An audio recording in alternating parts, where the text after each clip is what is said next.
all the talk during the week was about their goal-kicking issues. 7 goals, 19 last week in their loss to Richmond. 21 goals, 13 yesterday against the Kangaroos. All-round good day for the Bulldogs. Well, yeah, but don't sugarcoat. It was a terrible day of footy. Well, we had 2 stinking contests, didn't we? I know, but I'm trying to be positive, Jason. And that's why we need you, Kath. It was a bad day. Yeah, that's what we need you for, Kath. I mean, yeah, strong response from the on the Bulldogs, but really this was about how bad the Kangaroos really early. But does this? I mean, how much did the Bulldogs take out of this? It's roadkill, really. It is. They can take a little bit out of it. They got a bit of their game back. They were able to score at will. It was the first quarter in both games, really. The first quarters, for one team to really not show up like the Kangaroos did in the first quarter, and then the game to follow, which we'll touch on as well, but the West Coast Eagles, how poor they were in the first quarter, just ruined the game because it's all over at quarter time. Yep. But the Bulldogs, it was a win they had to have. As you said, the accuracy thing, 21 goals, 13. Yep. What it showed to me, I think, sometimes it's more about the shots you take and where you're getting them from rather than so much about players' ability to kick the ball through the stick. So the Dogs just got much better looks. They got a lot more closer to goal because they were able to sort of walk through the Kangaroos at ease a lot of the time. So they get a bit of momentum. The Doggies, they've got Adelaide at Mars down at Ballarat next week, so you think they can get another win. And now they just start to get their season back on track. You know, they're playing some better footy. The big question to come out of this is regards Marcus Bontempelli. So the Bulldogs need some more balance in the forward line, don't they? They know that Norton, he kicked 5 goals, 3. Waitman, 5 goals as well. Now, Bontempelli, we know, he's arguably the second best midfielder in the competition behind Petrarca. He's so good there. But out of necessity, he might have to stay forward.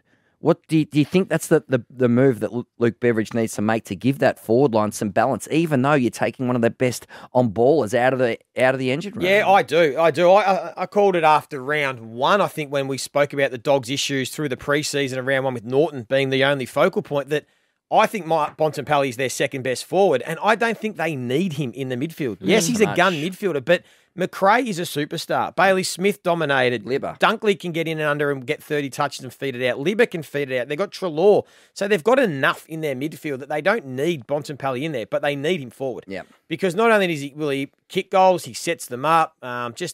His presence in the forward line and some other stuff, it allows Waitman to get to work, takes a bit of pressure off Ugle-Hagan. So I think it works better. I think they'll stick with it for a while, and I like it. And he helped turn the grand final, remember? Yeah, he nearly won it. Him and Treloar were very prominent in the half forward. But Kath, this does lead to very serious questions about whether North Melbourne should keep the Good Friday game. Because it's a rare marquee spot. They've been pushing for it for years.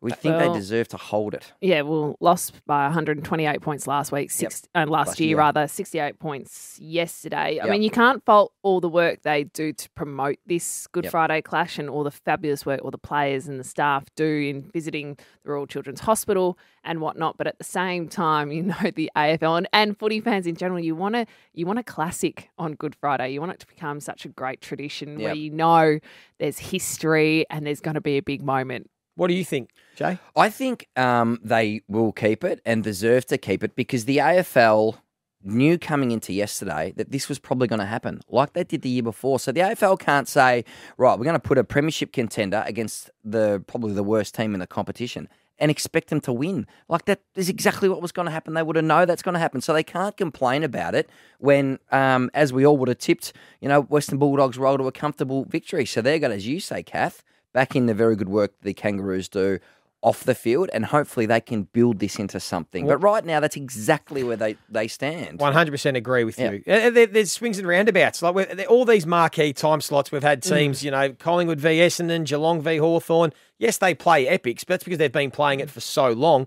Give the Kangaroos time. At some point, they will be the better team than the Western Bulldogs. It might be a few years away, but we've seen Carlton Richmond season opener for years and years, and now Carlton are the better team, or potentially. So I just think you stick with it and put up with a little bit of, a disparity between the two sides in the quality. But in a couple of years' time, it'll swing and round about. And you can see there has been improvement. I mean, at quarter time yesterday, you were thinking this could get really ugly. Yep. And then North regrouped. They kicked 5 goals to the Dogs, 2 in that second quarter. So they're responding quicker Yes. nowadays, They'll be aren't fine. they? They'll be So fine. I mean, I think there's interesting questions to be asked of North Melbourne and the style of rebuild. They've loaded up on the midfield. Will Phillips hasn't been in there. He's had glandular fever. So I think their list build has been really interesting. Remember, they had the chance to take Logan McDonald, who went to Sydney. So that is interesting. Now, David Noble, the coach of North Melbourne, the whole footy club knew this was going to blow up and be a big story. But the senior coach of the Kangaroos, David Noble, adamant that this is a game the Kangaroos should keep. As a whole of club, it's not just about the game. Between us and the Bulldogs in the last 6 or 7 years, we've worked really hard, to make this a marquee game. I think if you go back and have a look at the history of our marquee games previously, there are a lot of other clubs that haven't actually hit the mark on those marquee games.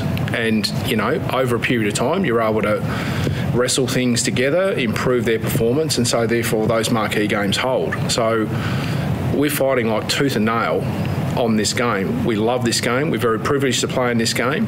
But, yeah, we would not expect to lose this game. Just on the rebuild, I think you have to be patient.